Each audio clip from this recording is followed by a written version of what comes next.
രാജ്യത്തെ മികച്ച പോലീസ് സേന എന്ന് പേരെടുത്ത കേരള പോലീസിനുമേൽ കരിനിഴൽ വീഴ്ത്തി പോലീസുകാരിലെ ക്രിമിനലുകൾ കഴിഞ്ഞ ഏതാനും നാളുകളായി വിഹരിക്കുകയാണ്.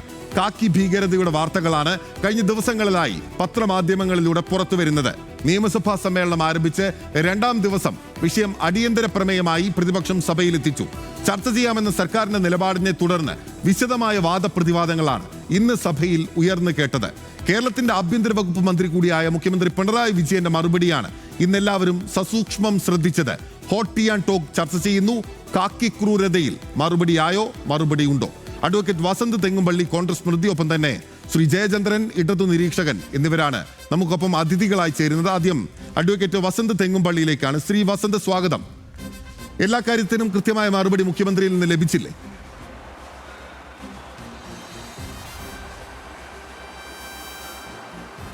ഒന്നിലും ലഭിച്ചില്ല എന്ന് മാത്രമല്ല, പൂർണ്ണാർത്ഥത്തിൽ മുഖ്യമന്ത്രി നാട്ടിൽ ഇതാ ഇങ്ങനെ ഒരു പോലീസ് അട്രോസിറ്റിയെ ഇല്ല എന്നും നാട്ടിലുള്ള എല്ലാ പോലീസുകാരും ധ്യാനം കൂടി പള്ളിയിലച്ചന്മാരായിപ്പോയി, അതുകൊണ്ട് അവർ ഒരു ഇലയനക്കിപ്പോലും പരാതിയുമായി വരുന്നവരെയോ കേസിൽ പ്രതി ചേർക്കപ്പെടുന്നവരെ തൊടുക പോലുമില്ല എന്ന കണക്കാണ് മറുപടി പറഞ്ഞത്. നമുക്ക് മുഖ്യമന്ത്രി ഇന്നും ഇന്നലെയുമായി പറയുന്നത് എന്താണ്? അദ്ദേഹം പറയുന്നത് ഇത് ഒറ്റപ്പെട്ട സംഭവമാണ് എന്നാണ്. പക്ഷെ പിണറായി വിജയന്റെ ഭരണകാലത്ത് ഒറ്റപ്പെട്ട സംഭവങ്ങളുടെ അയ്യരുകളിയാണ് നാട് മുഴുവൻ നമ്മൾ കാണുന്നത്. നോക്കൂ, തിരുവനന്തപുരത്ത് ദളിത് യുവതിയെ ഇതേ പോലീസാണ് കള്ളക്കേസിന്റെ പുറത്ത്, കള്ളപ്പരാതിയുടെ പുറത്ത് രാത്രി വരെ പോലീസ് സ്റ്റേഷനിൽ പിടിച്ചു വെക്കുകയും അവർ മുടിക്കത്തിന് പിടിച്ച് വലിച്ച് പോലീസ് സ്റ്റേഷൻ ഭിത്തിയിലേക്ക് ചേർക്കുകയും ചെയ്തത്. പാരിപ്പള്ളിയിൽ മത്സ്യക്കുട്ട തട്ടിത്തെറിപ്പിച്ച് മത്സ്യവിപണനം നടത്തുന്ന ഒരു സ്ത്രീയുടെ മത്സ്യക്കുട്ട തട്ടിത്തെറിപ്പിച്ച് നടന്നു പോകുന്ന പോലീസുകാരനെ നമ്മൾ കണ്ടു. എൻ്റെ നാട് കോട്ടയത്ത് രാത്രി അടച്ചിട്ട കടയിൽ നിന്ന് മാങ്ങ മോഷ്ടിച്ചത് ഈ പോലീസാണ്. അതായത് ഈ നാട്ടിൽ കൊള്ളരുതാത്ത എന്തൊക്കെ കേസുകളുണ്ടോ ആ കേസുകളുടെ എല്ലാം ഒരറ്റത്ത് ഒന്നെങ്കിൽ പോലീസ് കാണും, ഇല്ലെങ്കിൽ മറ്റേ അറ്റത്ത് ഡിവൈഎഫ്ഐ കാണും. ഡിവൈഎഫ്ഐക്കാരനോ പോലീസിനോ ബന്ധമില്ലാത്ത ഒരു അധോലോക പ്രവർത്തനവും ഈ സംസ്ഥാനത്ത് നടക്കുന്നില്ല എന്നുള്ളതാണ് യാഥാർത്ഥ്യം. അധോലോക നേതാക്കന്മാർക്ക്, മയക്കുമരുന്ന് മാഫിയയ്ക്ക്, കഞ്ചാവ് മാഫിയയ്ക്ക് റോന്തു പോകലാണ് ഈ പോലീസിന്റെ പണി. എന്തുകൊണ്ടാണ് ഈ പോലീസ് ഇങ്ങനെ ആയത്? ഒന്നാം പിണറായി വിജയൻ ഗവൺമെന്റിന്റെ കാലത്ത് ചരിത്രത്തിൽ ആദ്യമായി ആഭ്യന്തര വകുപ്പ് മുഖ്യമന്ത്രി തന്നെ ദീർഘകാലത്തേക്ക് കൈകാര്യം ചെയ്യാൻ തീരുമാനിച്ചപ്പോൾ ഇവിടുത്തെ സഹാക്കളടക്കമുള്ളവർ വിശ്വസിച്ചത് ഇതാ മുഖ്യമന്ത്രി അങ്ങ് ഉമ്മൻചാണ്ടി ഗവൺമെന്റിന്റെ കാലത്ത് കൊള്ളരുതാത്തതായി പോയ പോലീസിനെ ശുദ്ധീകരിക്കാൻ പോകുന്നു എന്നാണ് വിശ്വസിച്ചത്. പക്ഷെ ഒന്നാം പിണറായിയുടെ കാലത്ത് എന്താ ഉണ്ടായത്? ശബരിമലയിലെ പാവപ്പെട്ട അയ്യപ്പ ഭക്തരുടെ തലയിലുള്ള ഇരുമുടിക്കെട്ട് വലിച്ചു താഴെയിട്ട് ചവിട്ടുന്ന പോലീസിനെയാണ് നമ്മൾ കണ്ടത്. രണ്ടാം പിണറായി വിജയന്റെ കാലത്തിലേക്ക് അത് എത്തിയപ്പോൾ RSS നേതാവ് ദത്താത്രേയ ഹോസപിള്ളയുമായി രാത്രിക്ക് രാത്രി സഖ്യമുണ്ടാക്കാൻ വേണ്ടി തൃശ്ശൂരിലെ സ്റ്റാർ ഹോട്ടലിൽ വണ്ടി മാറ്റിയിട്ടിട്ട് പാർക്ക് ചെയ്തിട്ട് പോയി ദത്താത്രേയ ഹോസപിള്ളയെ കണ്ട് തൃശ്ശൂർ സീറ്റിന്റെ ഡീൽ ഉറപ്പിക്കാൻ വേണ്ടിയാണ് പോലീസിനെ പിണറായി വിജയൻ ഉപയോഗിക്കുന്നത്. മുഖ്യമന്ത്രി ചില കണക്കുകൾ നിയമസഭയുടെ മുന്നിൽ വെച്ചിരുന്നു, ടേബിൾ ചെയ്തിരുന്നു. അതിൽ മുഖ്യമന്ത്രി കൃത്യമായി രേഖാമൂലം നൽകിയ മറുപടി ഈ സർക്കാരിന്റെ കാലത്ത് 144 ഇത്തരത്തിലുള്ള പോലീസ് ഉദ്യോഗസ്ഥർക്കെതിരെ ഇടതു സർക്കാർ നടപടിയെടുത്തു എന്നുള്ളതാണ്. UDFന്റെ കാലത്ത് അതല്ലായിരുന്നു എന്ന് മുഖ്യമന്ത്രി പറയുന്നുണ്ട്.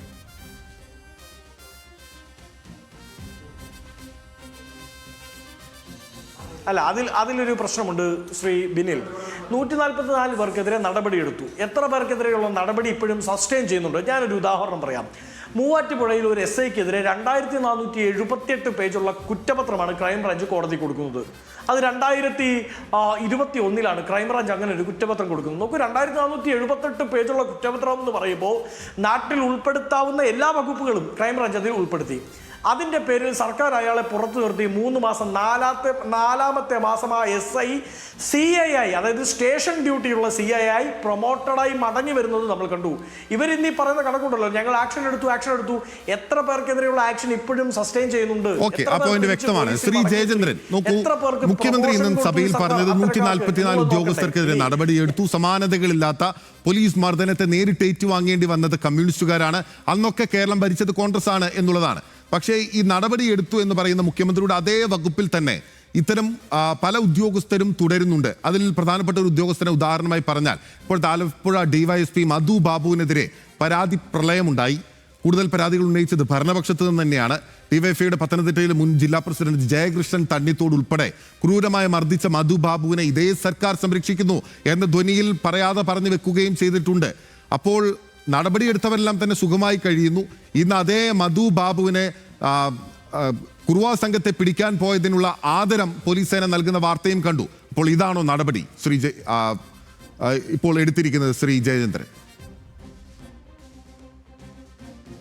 നോക്കൂ, ബില്ലിൽ ഇപ്പോൾ പറഞ്ഞതും വസന്ത് മുൻപ് പറഞ്ഞതും രണ്ടും അടിസ്ഥാനപരമായി വസ്തുതാവിരുദ്ധമാണ്. ഞാൻ പറയാം എന്തുകൊണ്ടാണ് അങ്ങനെ പറയുന്നത് എന്നുള്ളത്. വ്യക്തമായും പറയാം. എൻ്റെ കയ്യിൽ രേഖ വെച്ചുകൊണ്ടാണ് ഞാൻ പറയുന്നത്. പിന്നെ DGP കഴിഞ്ഞ വർഷം 15ാം കേരള നിയമസഭയുടെ 11ാം സമ്മേളനത്തിൽ നക്ഷത്ര ചിഹ്നം ഇടാത്ത നിയമസഭാ ചോദ്യം നമ്പർ 112 മറുപടിയായി നൽകിയതാണ്. നിയമസഭയിൽ വെച്ചിട്ടുള്ളതാണ്. DGP ആണ് വെച്ചിട്ടുള്ളത്. DGP കൊടുത്തത് സർക്കാർ വെച്ചതാണ്. ചോദ്യം: മുൻ സർക്കാരിന്റെ കാലം മുതൽ നാളിതുവരെ പോലീസ് സേനാംഗങ്ങൾക്കെതിരെ രജിസ്റ്റർ ചെയ്ത ക്രിമിനൽ കേസുകളുടെ എണ്ണം എത്രയാണെന്നും ഏതൊക്കെ ഉദ്യോഗസ്ഥർക്കെതിരെ ഏതൊക്കെ വകുപ്പുകൾ പ്രകാരമാണ് കേസുകൾ രജിസ്റ്റർ ചെയ്തിട്ടുള്ളതെന്നും വ്യക്തമാക്കുമോ?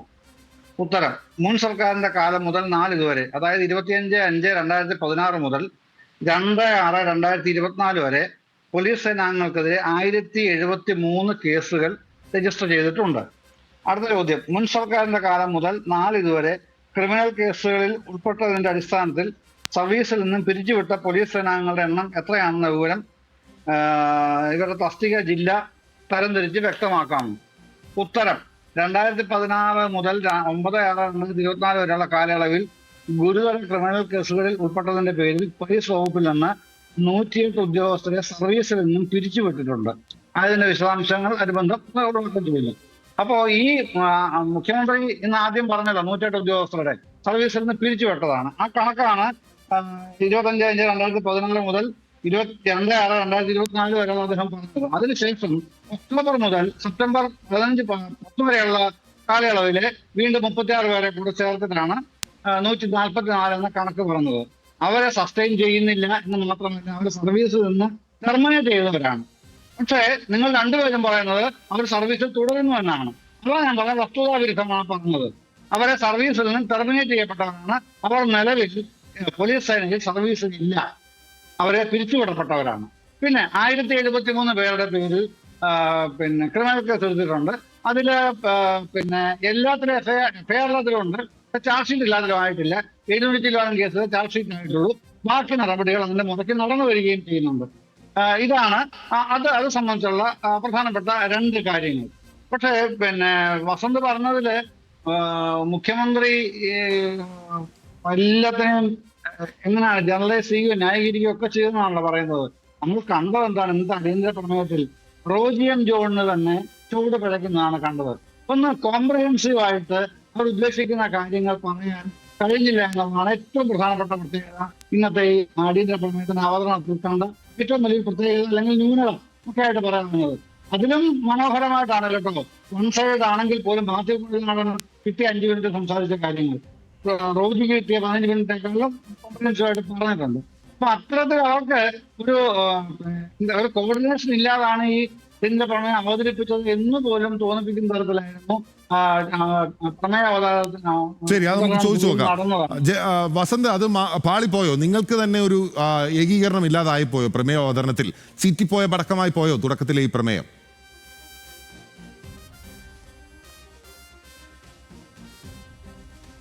അതൊക്കെ MJയുടെ വലിയ ബാലിശമായ ആരോപണങ്ങളാണ്. നോക്കൂ, ഇനി പ്രമേയമില്ല എന്ന് തന്നെ ഇരിക്കട്ടെ, അരിയാഹാരം കഴിക്കുന്നവരുടെ മുഴുവൻ മുമ്പിൽ നഗ്ന സത്യമായി നേരറിവായി സുജിത്തിൻ്റെ ദൃശ്യങ്ങൾ നിങ്ങളടങ്ങുന്ന മാധ്യമങ്ങൾ വെളിയിൽ വിട്ടതല്ലേ? സുജിത്തിൻ്റെ ദൃശ്യങ്ങൾ വെളിയിൽ വന്നതിന് ശേഷം എത്ര ഡിവൈഎഫ്ഐക്കാർ മാധ്യമങ്ങളുടെ മുമ്പിൽ വന്ന് പറഞ്ഞു, ഞങ്ങളുടെ സർക്കാർ ഭരിക്കുന്ന കാലത്ത് ഞങ്ങൾക്ക് അടികൊള്ളുകയാണ്. ഡിവൈഎഫ്ഐക്കാരൻ തലയിൽ മുണ്ടിട്ടുകൊണ്ടാണ് പലതും പറയുന്നത്, ഞങ്ങളുടെ സർക്കാരാണ് ഭരിക്കുന്നത്, പക്ഷെ അടികൊള്ളുകയാണ് ഞങ്ങൾ. അതായത് ഈ സർക്കാരിന് പോലീസ് ജയകൃഷ്ണന്റെ കാര്യം പറയുകയാണെങ്കിൽ അത് UDF സർക്കാരിന്റെ കാലത്താണ്. ആദ്യം ഇവർ ഈ ചെന്നായ് കൂട്ടത്തെ വാർത്തെടുത്തത് ഏതാണ്? അല്ല, ജയകൃഷ്ണൻ തണ്ണിത്തോടിന്റെ കാര്യമാണെങ്കിൽ അത് UDF സർക്കാരിന്റെ കാലത്താണ്. അടൂർ പ്രകാശ് പറഞ്ഞിട്ടാണ് മധു ബാബു മർദ്ദിച്ചത് എന്നാണ് ജയകൃഷ്ണൻ എന്നോട് ഈ ഫ്ലോറിൽ നിന്ന് പറഞ്ഞത്.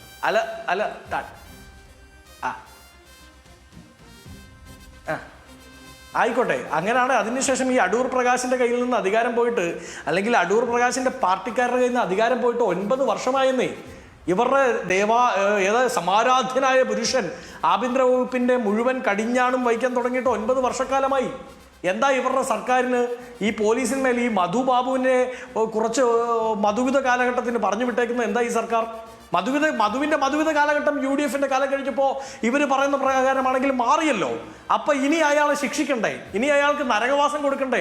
അത് കൊടുക്കാനുള്ള ആർജവം കഴിഞ്ഞ് 9 വർഷക്കാലമായിട്ട് ഇവിടെ സംസ്ഥാനം ഭരിക്കുന്ന ഇവരുടെ ആഭ്യന്തര വകുപ്പ് കൈകാര്യം ചെയ്യുന്ന മുഖ്യമന്ത്രിക്ക് ഇല്ല എന്നാണോ? അല്ലെങ്കിൽ UDF കാലത്തുണ്ടായ എല്ലാ കൊള്ളരുതായികളും, ഇവരുടെ ഭാഷയിലാണ് കേട്ടോ, കൊള്ളരുതായികളും ഇവർ പറയുന്ന കാര്യങ്ങളും റിപ്പീറ്റ് ചെയ്യാനാണോ ഇവരുടെ സർക്കാർ അധികാരത്തിൽ വന്നത് എന്നൊരു പ്രധാനപ്പെട്ട ചോദ്യം ജനം ചോദിക്കില്ലേ? ഞങ്ങൾ ചോദിച്ചില്ലെങ്കിലും ആ ചോദ്യത്തോട് എന്താണ് ഇവരുടെ ഉത്തരം? നോക്കൂ, 1 ഡസൻ കേസുകളാണ് വെളിയിൽ വന്നത് സുജിത്തിന്റെ കേസുമായി ബന്ധപ്പെട്ട്. സുജിത്തിന്റെ കേസ് വന്നതിന്റെ തൊട്ടു പിന്നാലെ ഒരു ചെയിൻ ഇങ്ങനെ കണ്ണി പൊട്ടി വരുന്നത് പോലെ സംസ്ഥാനത്തൊട്ടാകെ എത്ര കേസുകളാണ് വന്നത്? ദളിത് അട്രോസിറ്റി, പോലീസ് അട്രോസിറ്റി മാത്രമല്ല, ദളിതന്മാർക്ക് നേരെയുള്ള പോലീസിന്റെ അട്രോസിറ്റി, സ്ത്രീകൾക്ക് നേരെയുള്ള പോലീസിന്റെ അട്രോസിറ്റി. എന്നിട്ട് ഇവന്മാർ എന്ത് പണിയാണ് ചെയ്യുന്നത്? നമ്മൾ ഓർക്കും ഇവർ ഈ വർക്ക് പ്രഷറിന്റെ പുറത്താണ്, കേരളം മുഴുവൻ അങ്ങ് നന്നാക്കുന്നതിന്റെ ഭാഗമായിട്ടാണ് പോലീസ് ഈ പണി ചെയ്യുന്നത്. നോക്കൂ, കോട്ടയത്ത് പോലീസ് സ്റ്റേഷന്റെ ഫ്രണ്ടിലോട്ടാണ് ഒരു ഗുണ്ട ഒരു മനുഷ്യനെ തല്ലിക്കൊന്നിട്ട് തോളിലെടുത്ത് ചുമന്നുകൊണ്ട് വന്ന് തിരുവാതിക്കൽ പോലീസ് സ്റ്റേഷന്റെ ഫ്രണ്ടിൽ കൊണ്ടുപോയിട്ട് പോലീസിന് എന്ത് ചെയ്യാൻ പറ്റി? എന്ത് ചെയ്യാനാ പറ്റിയത്? തിരുവനന്തപുരത്ത് മുഖ്യമന്ത്രിയുടെ പൊളിറ്റിക്കൽ സെക്രട്ടറിയുടെ അരിയനെ ഗുണ്ടകളെടുത്ത് കിണറ്റിലിട്ടു. ഈ പോലീസിന് എന്തെങ്കിലും ചെയ്യാൻ പറ്റിയോ? അങ്ങിരിക്കുന്ന തിരുവനന്തപുരത്ത് മ്യൂസിയം പോലീസ് സ്റ്റേഷന്റെ തൊട്ട് കീഴിലാണ് ഒരു സ്ത്രീയെ, എനിക്ക് തോന്നുന്നു 6 മാസം മുമ്പാണ്, അവരെ സ്ത്രീയെ ഈ തലമുടി കുത്തിനെ പിടിച്ചുകൊണ്ട് ബുള്ളറ്റിൽ പോയ പീഡകർ റോട്ടിലൂടെ വലിച്ചോണ്ട് പോയത്. പോലീസ് എത്താൻ 1.5 മണിക്കൂർ വൈകി. എന്താ ഇവർക്ക് പണി? ഇവർ ഒരു പണിയും ചെയ്യുന്നില്ലല്ലോ. സംസ്ഥാനത്തെ ക്രമസമാധാനം സംരക്ഷിക്കാനോ ഒന്നും ഇവർക്ക് പറ്റുന്നില്ല. ഇവരെ ഈ നായ്ക്കളെ ട്രെയിൻ ചെയ്യുന്നത് പോലെ കഴിഞ്ഞ 9 വർഷക്കാലമായി പാർട്ടി സെല്ലുകൾ ഇവരെ ട്രെയിൻ ചെയ്ത് വെച്ചിരിക്കുകയാണ്. എന്താണ് ഇവരുടെ പണി? ഒന്നാമത്തെ പണി, സഹാക്കൾ എന്തെങ്കിലും വൃത്തികേട് കാണിക്കുന്നുണ്ടെങ്കിൽ അതിന് കവാത്ത് പോകുക. രണ്ടാമത്തെ പണി, സഹാക്കളും BJPയും തമ്മിലുള്ള ബന്ധത്തിന് പാലമായി വർത്തിക്കുക. മൂന്നാമത്തെ പണി, ഈ സർക്കാരിനെതിരെ സമരം ചെയ്യുന്ന കോൺഗ്രസുകാരെ, യൂത്ത് കോൺഗ്രസുകാരെ, KSUകാരെ തല്ലി തളർത്തുക. എന്താണ് ഇവരുടെ മുഖ്യമന്ത്രി തന്നെ മറുപടി പറഞ്ഞപ്പോൾ പറഞ്ഞത് 11 കേസുകളിലെ പ്രതിയാണ് VS സുജിത്ത് എന്നുള്ളതാണ്. അത് ഈ മറുപടിയുടെ കൂടെ ഈ നടപടി എന്താണെന്ന് വിശദീകരിക്കുന്നതിന്റെ കൂടെ മുഖ്യമന്ത്രി പറഞ്ഞു. ഒപ്പം തന്നെ ഇന്നിപ്പോൾ ഈ കഴിഞ്ഞ ദിവസം KV അബ്ദുൽ ഖാദർ തൃശൂർ CPIM ജില്ലാ സെക്രട്ടറിയുടെ പരാമർശവും അങ്ങയുടെ ശ്രദ്ധയിൽപ്പെട്ടിട്ടുണ്ടാകുമെന്ന് കരുതുന്നു. അദ്ദേഹം പറയുന്നത് ബിരിയാണി മേടിച്ചു കൊടുക്കണോ മദ്യപിച്ച് അലമുണ്ടാക്കുന്ന ആളെ എന്നുള്ളതാണ്. ഇങ്ങനെ ഒരു ആരോപണം മറുവശത്തില്ലേ?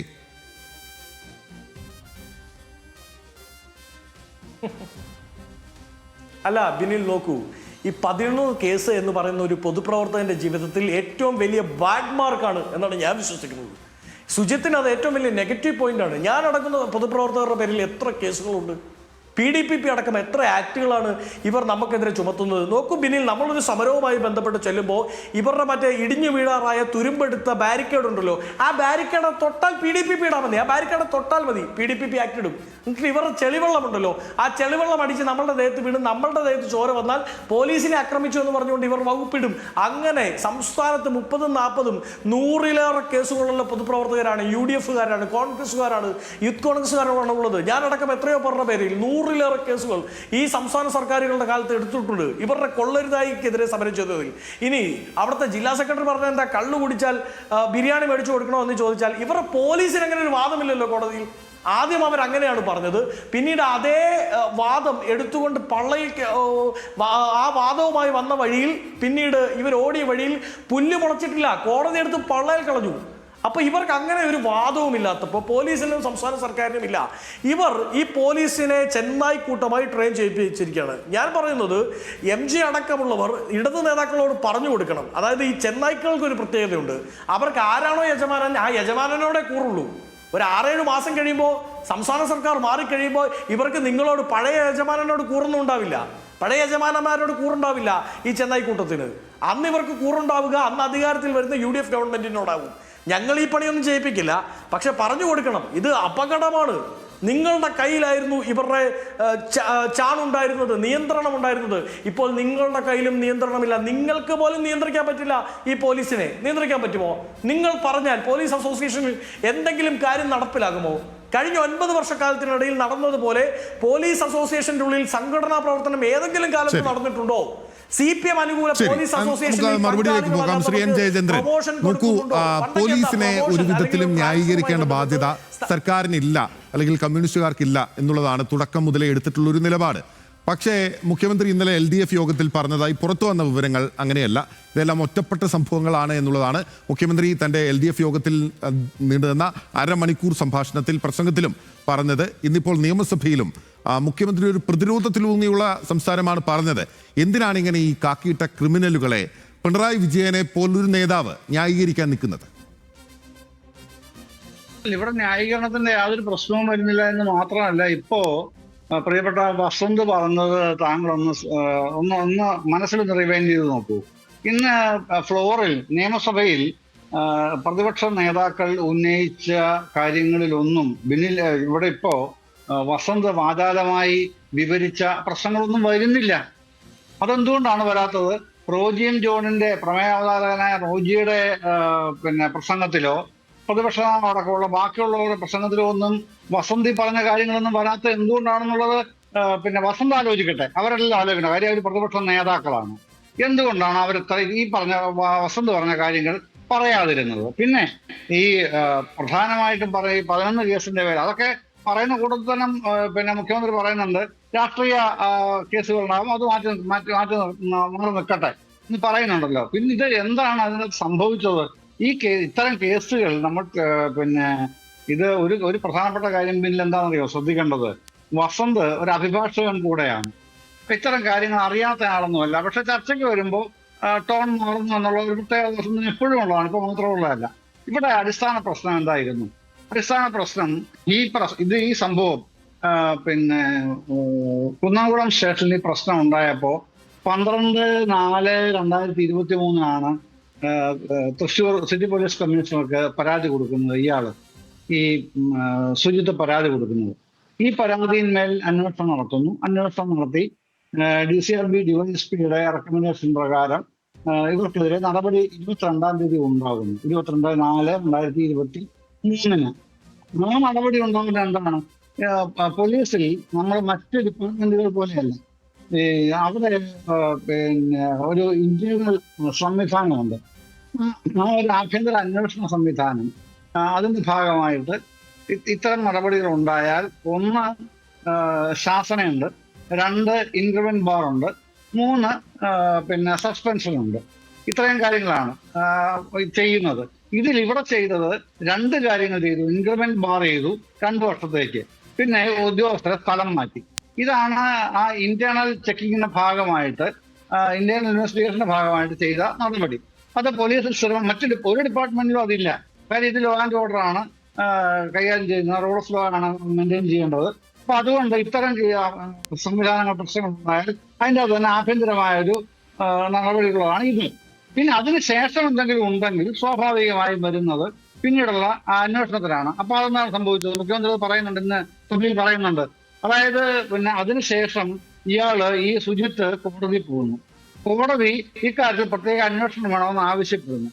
അന്വേഷിച്ചതിന് ശേഷം DIGയുടെ ശുപാർശ പ്രകാരം ഈ മാസം 6-ാം തീയതി പോലീസുകാരെ സസ്പെൻഡ് ചെയ്യുന്നു. ഈ കാര്യം മുഖ്യമന്ത്രി നിയമസഭയിൽ മറുപടി പറഞ്ഞിട്ടുണ്ട്. ഇനി അത് എന്ന് മാത്രമല്ല, അന്ന് നടത്തിയ വകുപ്പ് തല ഞാൻ ഈ പറഞ്ഞ ശ്രീ ജയേന്ദ്രൻ, അതിലൊരു പ്രശ്നമുണ്ട്. അതിലെ പ്രശ്നം എന്താണെന്ന് വെച്ചാൽ, ഈ സംഭവം നടക്കുന്ന ഒരുപാട് നാൾ മുമ്പാണെന്ന് നമുക്ക് എല്ലാവർക്കും അറിയാം. ആ ദൃശ്യങ്ങൾ ഉന്നത പോലീസ് ഉദ്യോഗസ്ഥർ ഉൾപ്പെടെയുള്ള ആളുകൾ കണ്ടതാണ്.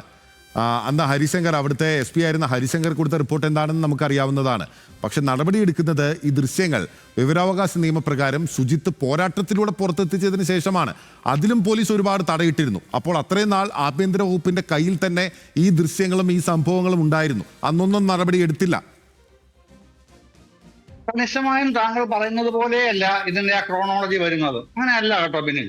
അത് താങ്കൾ അന്വേഷിച്ച് തിരുത്തേണ്ടതാണ്. ഞാൻ പറയട്ടെ പ്ലീസ്. അത് ബിനിൽ സ്വയം ഒന്ന് അന്വേഷിച്ച് തിരുത്തേണ്ടതാണെന്ന് ഞാൻ സജസ്റ്റ് ചെയ്യൂ. കാരണം ഈ Kunnamkulam first class judicial magistrate കോടതിയിൽ പോകുന്നത് സുജിത്താണ്. എന്നിട്ട് കാര്യങ്ങൾ വിശദീകരിക്കുന്നുണ്ട്. പക്ഷെ അവിടെ എടുക്കുന്ന വകുപ്പുകൾ ദുർബലമാണ്. നമ്മുടെ ഈ മർദ്ദനം ഉണ്ടായിട്ട് ആയുധങ്ങൾ ഉപയോഗിക്കാത്ത മർദ്ദനം, അതിനാണ് 730, 733 ആ വകുപ്പ് എടുത്ത് കേസെടുക്കുന്നത്. പക്ഷേ അന്വേഷിക്കാൻ ആവശ്യപ്പെടുന്നുണ്ട്. ആ അന്വേഷണത്തിന്റെ ഭാഗമായിട്ടാണ് സർക്കാർ അക്കാര്യത്തിൽ ഇനിഷ്യേറ്റ് ചെയ്യുന്നത്. അപ്പൊ ഈ കോടതി 2023 തന്നെ പറയുമ്പോ ഇതൊന്നും പുറത്തു വന്നിട്ടില്ലെന്നേ.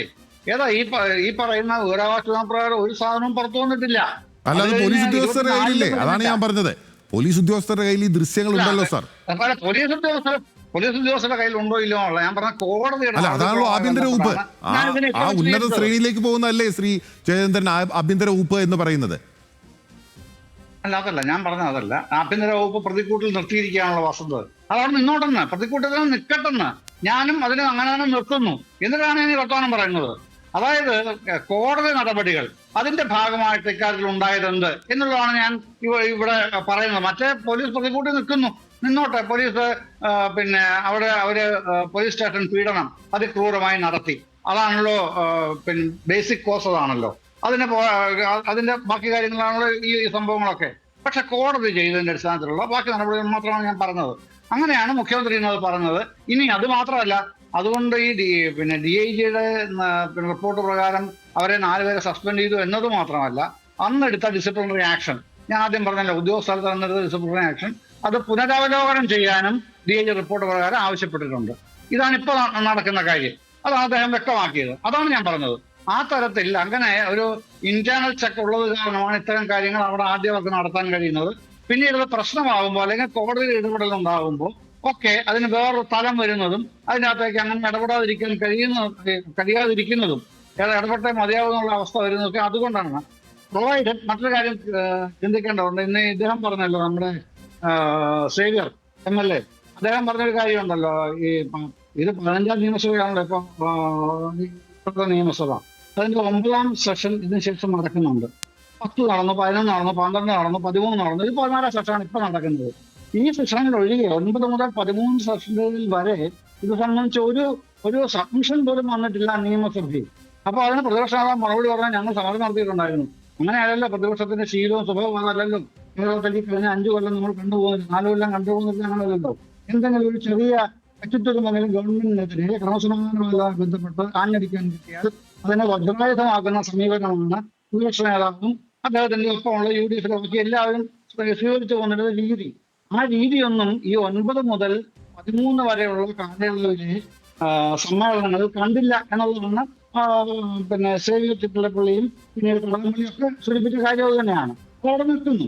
എന്തുകൊണ്ടാണ് ആ തരത്തിലേക്ക് ഒരു വലിയ ഇഷ്യൂ ആയിട്ടത് വന്നില്ല ഇവരുടെ മുമ്പിൽ? പക്ഷെ ഇപ്പൊ വിവരാവകാശ നിയമപ്രകാരം ഇത് കിട്ടിയപ്പോ അതിനെ വലിയ ആയുധമാക്കുന്നു. അങ്ങനെ ആയുധമാക്കുന്നതിന് വേണ്ടി മറ്റു രാഷ്ട്രീയ ലക്ഷ്യങ്ങളുണ്ട്. അത് കെട്ടി ജില്ലയിൽ പങ്കിന്ദ്രാണ് നന്നായിട്ട് സൂചിപ്പിക്കുകയും ചെയ്തു കേട്ടോ. ഞങ്ങളിലേക്ക് ആ വിഷയത്തേക്ക് ഞാൻ പോകുന്നില്ല. നമ്മുടെ ഇന്നത്തെ വിഷയം ഇതായതുകൊണ്ട് ഞാൻ ഇതിൽ തന്നെ ഉറച്ചു നിൽക്കുകയാണ്. മറ്റു കെട്ടി ജില്ലയിൽ സംസാരിച്ച വിഷയങ്ങളിലേക്കൊന്നും ഞാൻ പോവുകയില്ല. ഇതിൽ തന്നെ നിൽക്കാനാണ് എനിക്കും താല്പര്യം. ഓക്കെ, ശ്രീ വസന്ത്, ഇപ്പോൾ ശ്രീ N. ജയചന്ദ്രൻ പറഞ്ഞ ഒരു പ്രധാനപ്പെട്ട കാര്യം, ഈ നിയമസഭയുടെ ഒരുപാട് സമ്മേളനങ്ങൾ കഴിഞ്ഞു, അതിനു മുൻപും സമ്മേളനങ്ങൾ ഉണ്ടായിരുന്നു ഈ സംഭവത്തിന് ശേഷം. അപ്പോൾ അത്ര നാൾ എന്തെടുക്കുകയായിരുന്നു പ്രതിപക്ഷം? ഇപ്പോഴാണോ ഈ വിഷയം ഉയർത്തിക്കൊണ്ടുവരേണ്ടത്? മർദ്ദനം നടന്നു, VS സുജിത്ത് നിങ്ങളുടെ നേതാവാണ്, ഇതെല്ലാം നിങ്ങൾക്ക് അറിയാവുന്നതല്ലേ?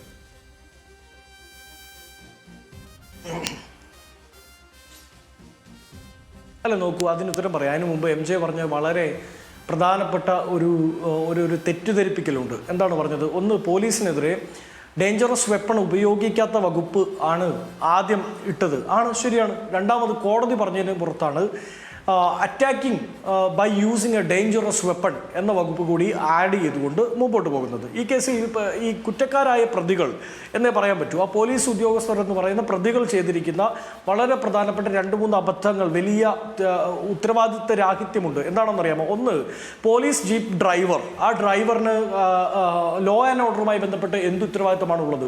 അവൻ ആരാണ് ഒരു പ്രതിയെ ഉള്ളിൽ കൊണ്ടുവന്നാൽ, ഇനി മദ്യപിച്ചതാണ് എന്നിരിക്കട്ടെ, മദ്യപിച്ച കേസിലൊന്നും പൊതുസ്ഥലത്ത് മദ്യപിച്ച കേസിൽ പബ്ലിക് ന്യൂസൻസിൽ നിങ്ങൾക്ക് എത്ര രൂപ, 10,000 രൂപ മാക്സിമം പിഴയടപ്പിക്കാൻ, അല്ലാതെ അറസ്റ്റ് ചെയ്തുകൊണ്ട് വന്ന് അടിക്കാനൊന്നും വകുപ്പ് ഈ സംസ്ഥാനത്തോ ഈ രാജ്യത്തോ ഇല്ല. ഇനി അങ്ങനെ അടിക്കാൻ നിങ്ങൾ തീരുമാനിച്ചു എന്നിരിക്കട്ടെ, ആരാണ് അടിക്കേണ്ടത്? അടിക്കാനുള്ളത് പാടില്ല എന്നതുള്ളപ്പം നിൽക്കുന്ന ഇപ്പം തന്നെ ലോ ആൻഡ് ഓർഡറുമായി യാതൊരു ബന്ധവുമില്ലാത്ത പോലീസ് ജീപ്പിൻ്റെ ഡ്രൈവർ, വളയം പിടിക്കേണ്ടവൻ, ഗിയർ ചേഞ്ച് ചെയ്യേണ്ടവൻ, അവൻ ആരാണ് കയറി വന്ന് അടിക്കാൻ? രണ്ടാമത് അവൻ പോയി എടുത്തോണ്ട് വരികയാണ് എന്ത് നിങ്ങളുടെ ഫൈബർ ലാത്തി, ആ ലാത്തിയുമായിട്ടാണ് അടിക്കുന്നത്. മൂന്നാമത് ആ സ്റ്റേഷനിൽ വലിയ കുറ്റകൃത്യം ചെയ്ത മറ്റൊരാളുണ്ട്. ആരാണെന്നറിയുമോ? ആ സ്റ്റേഷനിലെ വിവരാവകാശ ഓഫീസർ. അയാളോട് 7 തവണയാണ് സുജിത്തും വർഗീസും അടക്കുന്ന അവിടുത്തെ കോൺഗ്രസ് നേതൃത്വം വിവിധ ഘട്ടങ്ങളിലായി വിവരാവകാശ നിയമം 2005 പ്രകാരം ഈ പറയുന്ന CCTV ദൃശ്യങ്ങൾ ചോദിച്ചത്. ആ 7 തവണയും അവിടുത്തെ വിവരാവകാശ ഓഫീസർ, അത് ഞാൻ മനസ്സിലാക്കുന്നത് SHO തന്നെയാണ്. ഇപ്പോൾ ഈ ഷാജഹാൻ ഉണ്ടല്ലോ, കഴിഞ്ഞ ദിവസം തൃശ്ശൂരിൽ അഴിഞ്ഞാടിയ ഷാജഹാൻ, അവനായിരുന്നു അവിടുത്തെ SHO. അവൻ മറുപടി കൊടുത്തത് എന്താണെന്ന് അറിയാമോ? ഈ ദൃശ്യങ്ങൾ നശിപ്പിക്കപ്പെട്ടു, ഈ ദൃശ്യങ്ങൾ ഏതോ ഇടിമിന്നലേറ്റ് കാണാതെ നശിപ്പിക്കപ്പെട്ടു പോയി, സംസ്ഥാനത്തെ എല്ലാ പോലീസ് സ്റ്റേഷനുകളിലും ആ ഇടിമിന്നലിൽ ദൃശ്യങ്ങൾ കാണാതെ പോയി എന്നാണ് ഉത്തരം. അതായത് ആ ദൃശ്യങ്ങൾ നിങ്ങളുടെ കയ്യിൽ വെച്ചുകൊണ്ടിരിക്കുമ്പോൾ തന്നെ 2005 വിവരാവകാശ നിയമപ്രകാരമുള്ള ചോദ്യത്തോട് തെറ്റിദ്ധരിപ്പിക്കുന്ന, മനഃപൂർവ്വം മറച്ചുവെക്കുന്ന കള്ളം മറുപടിയായി കൊടുത്തു അന്നത്തെ SHO ഷാജഹാൻ. ഈ 2 കാര്യങ്ങൾ മതി പ്രിയപ്പെട്ട MJ. അയാളെ സർവീസിൽ നിന്ന് പിരിച്ചുവിട്ട് അവനോട് ആ കാക്കി ഷർട്ടുണ്ടല്ലോ അത് ഊരി പോലീസ് സ്റ്റേഷനിലെ ആണിയിൽ തൂക്കിയിട്ട് ഇറങ്ങിപ്പോടാ എന്ന് പറയാൻ വേണ്ടി നിങ്ങളുടെ സർക്കാരിന് ഈ 2 കാര്യങ്ങൾ മതി. ആർജവം വേണം, ആർജവം. ഇനി എന്താ നിങ്ങൾ ഈ നൂലാമാലയിൽ കടന്ന് തൂങ്ങുന്നത്? നിങ്ങൾ ആക്ഷൻ എടുക്കുന്നേ. പിന്നീട് ഈ പറയുന്ന എന്താണ് അഡ്മിനിസ്ട്രേറ്റീവ് ട്രൈബ്യൂണലിലോ ഹൈക്കോടതിയിലോ ഒക്കെ പോയി അവന്മാർ തിരിച്ചു വരാൻ നിയമം അനുവദിക്കണമെന്നുണ്ടെങ്കിൽ നിയമം അനുവദിക്കട്ടെ, അവന്മാർ തിരിച്ചു വരട്ടെ. അതുവരെ അയ്യോ നിയമം ഇങ്ങനെ ചിലപ്പോൾ ഇങ്ങനെ ഉണ്ടായേക്കാൻ കേട്ടോ, കുറെ ഹൈപ്പോത്തറ്റിക്കലായിട്ടുള്ള ഇൻസിഡൻസ് ഉണ്ടാകുമെന്ന് പേടിച്ചുകൊണ്ട് ഇനി അഡ്മിനിസ്ട്രേറ്റീവ് ട്രൈബ്യൂണലിൽ പോയാൽ അവർക്ക് അനുകൂലമാകും, അതാകും ഇതാകും. ആവട്ടെന്നേ, ആർജവം ഉണ്ടെങ്കിൽ നിങ്ങൾ ഈ പറയുന്ന പോലീസ് അട്രോസിറ്റി നേരിട്ടവരാണ് എന്ന് നിങ്ങൾ വീമ്പ് പറയുന്നുണ്ടല്ലോ, നിങ്ങൾ വീറുകൊള്ളുന്നുണ്ടല്ലോ. ആർജവമുണ്ടെങ്കിൽ, അതിൻ്റെ എന്തെങ്കിലും ഓർമ്മ നിങ്ങളുടെ മനസ്സിലുണ്ടെങ്കിൽ നിങ്ങൾ ആക്ഷൻ എടുക്ക്. ഈ ഷാജഹാൻ എന്ന് പറയുന്നവരോട് കാക്കി ഊരി ആണിയൽ തൂക്കിയിട്ട് വീട്ടിൽ പോയിരിക്കാൻ പറ. അതിനുള്ള ആർജവം കാണിക്കണ്ടേ? അപ്പോൾ നിയമമല്ല പ്രശ്നം. പ്രശ്നം എന്താണെന്നറിയാമോ? ഞാൻ നേരത്തെ പറഞ്ഞല്ലോ, ആഭ്യന്തര വകുപ്പിന് കഴിഞ്ഞ മാസം വരെ ഒരു സൂപ്പർ ആഭ്യന്തര വകുപ്പ് മന്ത്രി ഉണ്ടായിരുന്നു. ആരാത്? അത് ദത്താത്രേയ ഹൊസബിളയെ കാണാൻ പോയ നിങ്ങളുടെ അജിത് കുമാറാണ് ADGP. ആ ADGP അജിത് കുമാർ തൊട്ട് താഴോട്ട് ഏറ്റവും അവസാനത്തെ SHO വരെ പിണറായി വിജയന് വേണ്ടി ഒരു പോലീസ് അസോസിയേഷൻ നിങ്ങൾ ഉണ്ടാക്കിയിട്ടുണ്ട്. ആ അസോസിയേഷൻ നിങ്ങൾക്കെതിരെ തിരിയും. ഷാജഹാനെതിരെ നടപടിയെടുത്താൽ അസോസിയേഷൻ നിങ്ങളുടെ മെക്കിട്ട് കയറും. അതായത് ഈ ADGP അജിത് കുമാർ നിയന്ത്രിക്കുന്ന ഈ പോലീസ് അസോസിയേഷൻ, ആ ചെന്നായി കൂട്ടം, അവർ നിയന്ത്രിക്കുന്ന അനുസരിച്ചാണ് ഇന്ന് ആഭ്യന്തര വകുപ്പ് കേരളത്തിൽ ഭരണം നടത്തുന്നത്. അവർ ചാടിക്കളിക്കട എന്ന് പറഞ്ഞാൽ ആഭ്യന്തര വകുപ്പ് മന്ത്രി ഇടത്തേക്ക് ചാടും, ഓടിക്കളിക്കട എന്ന് പറഞ്ഞാൽ വലത്തേക്ക് ഓടും. ആ അവസ്ഥയിലാണ് നിങ്ങളുള്ളത്. പോലീസിന്റെ നിയന്ത്രണം നിങ്ങളുടെ കയ്യിലില്ല. അല്ലാതെ നിയമത്തിന്റെ നൂലാമാല എന്ന് പറയണ്ട. ഇനി ഞങ്ങളെ സംബന്ധിച്ച് ഞങ്ങൾ ഇതിനു മുമ്പ് നിയമസഭയിൽ ഈ വിഷയം കൊണ്ടുവന്നിട്ടുണ്ട്. വിവിധ വിഷയങ്ങളിൽ സംസാരിക്കുമ്പോൾ സംസ്ഥാനത്തുണ്ടാവുന്ന പോലീസ് അട്രോസിറ്റിയുമായി ബന്ധപ്പെട്ട് ഞങ്ങൾ സംസാരിച്ചിട്ടുണ്ട്. തിരുവനന്തപുരത്തെ ദളിത് യുവതിയുടെ വിഷയം ഞങ്ങൾ നിയമസഭയിലും പുറത്തും ഉയർത്തിയിട്ടുണ്ട്. പാരിപ്പള്ളിയിലെ മത്സ്യത്തൊഴിലാളിയുടെ വിഷയം ഞങ്ങൾ കൊണ്ടുവന്നിട്ടുണ്ട്. കൊല്ലത്തൊരു പാവപ്പെട്ട പട്ടാളക്കാരൻ ഒരു കാര്യവുമില്ലാതെ അറസ്റ്റ് ചെയ്തു. അയാളുടെ വിവാഹം മുടങ്ങി എന്ന് മാത്രമല്ല, അനിയന്റെ കൈ പിടിച്ച് തിരിച്ചിട്ട് പിറ്റേ ദിവസം PSC എക്സാം എഴുതേണ്ട അനിയന് പരീക്ഷ എഴുതാൻ പോലും പറ്റാത്ത രീതിയിലാണ് നിങ്ങളുടെ പോലീസ് ആ പട്ടാളക്കാരനെ കൈകാര്യം ചെയ്തത്. ഒടുക്കം പട്ടാളം നേരിട്ട് പട്ടാളം വേഴ്സസ് പോലീസ് എന്നുള്ള അവസ്ഥയിലേക്ക് വരെ എത്തുന്ന ഗതികേടിലേക്ക് സംവിധാനം പോയില്ലേ? അതായത് നിങ്ങൾ കുറെ ഗുണ്ടകളെ റിക്രൂട്ട് ചെയ്ത് പോലീസിൽ നിർത്തിയിരിക്കുകയാണ്. കുറെ പോലീസുകാരെ ഷണ്ടവൽക്കരിച്ചു, മറ്റു കുറച്ച് പോലീസുകാരെ ഗുണ്ടാവൽക്കരിച്ചു. അതാണ് പിണറായി വിജയന്റെ കാലത്ത് കേരളത്തിലെ പോലീസിൽ പ്രധാനപ്പെട്ട കാര്യം ഇന്ന് പ്രതിപക്ഷ നേതാവ് ചൂണ്ടിക്കാട്ടിയത് ഇത് സ്റ്റാലിന്റെ റഷ്യയല്ല, കേരളമാണ്. അപ്പോൾ മുഖ്യമന്ത്രി പറഞ്ഞ മറുപടി സ്റ്റാലിന്റെ റഷ്യയിൽ വെച്ചല്ല, നെഹ്റുവിന്റെ ഇന്ത്യയിൽ വെച്ചാണ് എനിക്ക് മർദ്ദനമേറ്റത് എന്ന് മുഖ്യമന്ത്രി വളരെ കൃത്യമായി മറുപടി പറഞ്ഞു. പക്ഷേ അതേ മർദ്ദനമേറ്റ പോലീസ് എന്ന മർദ്ദനോപാധിയെ ഇപ്പോൾ രാഷ്ട്രീയ എതിരാളികളെ വേട്ടയാടുന്നതിന് വേണ്ടി ഈ സർക്കാർ ഉപയോഗിക്കുന്നു എന്ന ഗുരുതരമായ ആരോപണമാണ് കേരളത്തിന്റെ പ്രതിപക്ഷ നേതാവ് ഇന്ന് നിയമസഭയിൽ വെച്ചത്. നമ്മുടെ ഈ ചർച്ചയിലും കോൺഗ്രസിന്റെ പ്രതിനിധി ആ വിധത്തിലുള്ള ആരോപണമാണ് ആവർത്തിക്കുന്നത്. ഇതിനെ ഏറ്റവും വലിയ മർദ്ദന ഉപകരണമായി മാറിയ അടിയന്തരാവസ്ഥക്കാലത്തെ പോലീസിനെ, അതിൻ്റെ മുറിപ്പാടുകൾ ഏറ്റുവാങ്ങിയ പിണറായി വിജയനെ പോലൊരു വ്യക്തി ന്യായീകരിക്കേണ്ടി വരുന്ന ഒരു കാഴ്ചയായിരുന്നു ഇന്ന് യഥാർത്ഥത്തിൽ നിയമസഭയിൽ കണ്ടത്. അങ്ങനെയൊക്കെ പറഞ്ഞോളൂ, ഞാൻ അതിനോടൊന്നും ഞാൻ വിയോജിക്കുന്നില്ല. അങ്ങനെയൊക്കെ പറയാൻ താങ്കൾക്കുള്ള സ്വാതന്ത്ര്യത്തെയും പ്രസിദ്ധ സ്വാതന്ത്ര്യത്തെയും ഒക്കെ ഞാൻ മാനിക്കുകയും ചെയ്യും. പക്ഷേ നിയമസഭയിൽ എന്താണ് നടന്നതെന്നുള്ളത് നിയമസഭാ നടപടികൾ 12 മണി മുതൽ 2:40 വരെ കണ്ടുകൊണ്ടിരുന്ന എല്ലാവർക്കും മനസ്സിലാവുന്നതല്ലേ ബിന്നിൽ?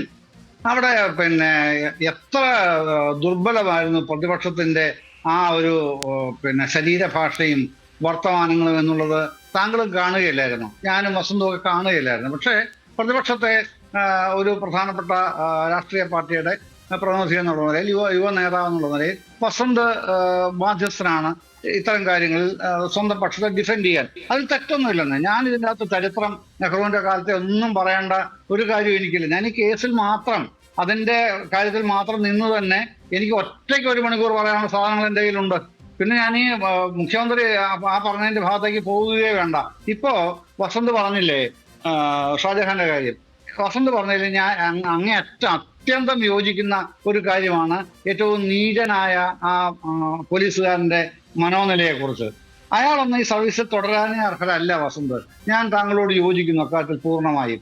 അയാളൊന്നും ഈ പോലീസ് സേനയിൽ ഉണ്ടായിട്ട് വേണ്ട കേരളത്തിൽ ക്രമസമാധാനം പാലിക്കപ്പെടാൻ എന്ന് തന്നെ ഉറച്ച് വിശ്വസിക്കുകയും അത് ഉറച്ച് പറയുകയും ചെയ്യുന്ന ആളാണ് ഞാൻ. പക്ഷെ ഒരു കാര്യമുണ്ട്, ഇപ്പൊ ഈ കേസിൽ തന്നെ കോടതിയിൽ പിന്നെ ഗവൺമെന്റ് കൊടുത്തിരിക്കുന്ന റിപ്പോർട്ടിൽ പറയുന്നത്, DIG റിപ്പോർട്ട് സബ്മിറ്റ് ചെയ്തിട്ടുണ്ട്.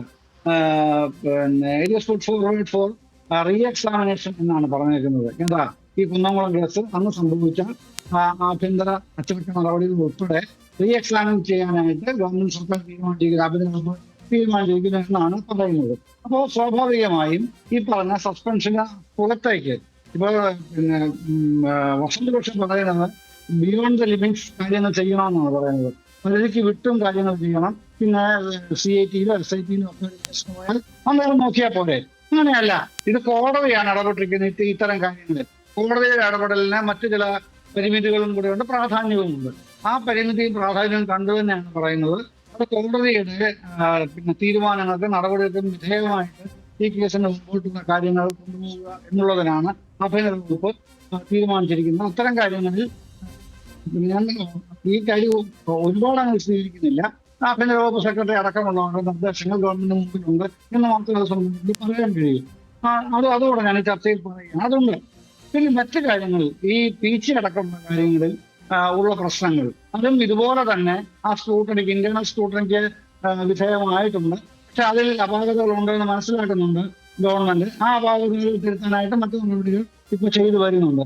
അത് തന്നെ മറ്റ് ഈ വസന്ത് സൂചിപ്പിച്ചില്ലേ മുസുബാബുവിന്റെ കേസ്, അതൊരു അസാധാരണമായ പിന്നെ പ്രശ്നം തന്നെയായിട്ടാണ് ഞാൻ മറ്റു പല ചർച്ചകളിലും ഇയാളെ എടുത്ത് ഞാൻ പറഞ്ഞിട്ടുണ്ട്.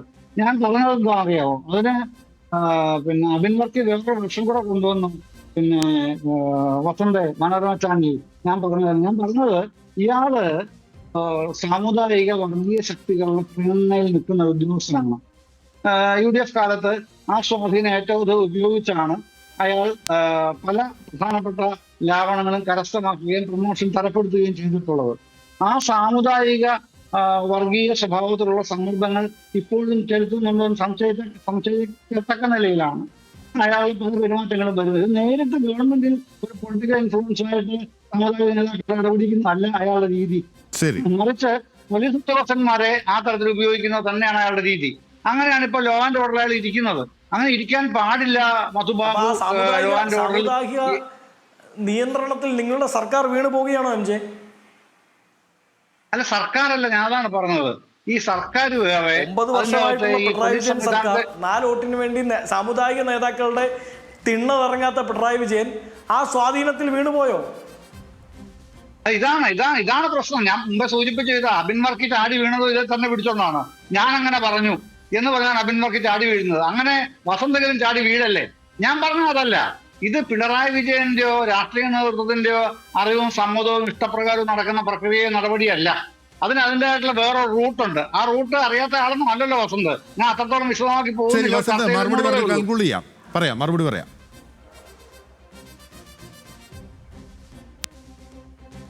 അല്ല അദ്ദേഹം പറയുന്നത് ആ റൂട്ട് ഇപ്പോഴും നിലനിൽക്കുന്നു എന്നാണ്. നോക്കൂ, പിണറായി വിജയൻ ആദ്യമായി അധികാരത്തിൽ വന്നപ്പോൾ പറഞ്ഞത് ഒരുപാട് അവതാരങ്ങളുണ്ട്, ആ അവതാരങ്ങളെ മുഴുവൻ ഇല്ലാതാക്കിയിട്ട് ഞാൻ ഇറങ്ങുകയുള്ളൂ എന്നാണ്. ഇപ്പൊ നോക്കൂ, അവതാരങ്ങൾ മാത്രമേ ഉള്ളൂ ഈ സർക്കാരിൻ്റെ കാലഘട്ടത്തിൽ. അപ്പോൾ അങ്ങ് പറഞ്ഞതുപോലെ 4 വോട്ടിന് വേണ്ടി ആരുടെയും തിണ്ണനിറങ്ങാത്ത പിണറായി വിജയൻ്റെ ഭരണകാലത്ത് സാമുദായിക നേതാക്കൾക്ക് ഒരു SHOയെ, കൊള്ളരുതാത്തവനെ, ഏതാണ് നികൃഷ്ടനായവനെ, പീഡകനായവനെ സംരക്ഷിച്ചു നിർത്താൻ പറ്റുന്നുണ്ടെങ്കിൽ നിങ്ങൾ ഒരു കാര്യം മനസ്സിലാക്കിക്കോളൂ, നിങ്ങൾ സാമുദായിക നേതാക്കളുടെ തിണ്ണയല്ല നിരങ്ങുന്നത്, അവരുടെ അടുക്കള പുറത്തു പോയി തലേന്നത്തെ എച്ചിൽ പാത്രം വരെ കഴുകിക്കൊടുത്തിട്ടാണെങ്കിലും അധികാരം നിലനിർത്താനുള്ള ഓട്ടത്തിലാണ് നിങ്ങളുടെ സർക്കാർ. അങ്ങനെയുള്ള ഒരു വീരോചിതമായ ഓട്ടമാണ് എന്ന് ഭാവിക്കുകയാണ് പിണറായി വിജയൻ ഗവൺമെന്റ്.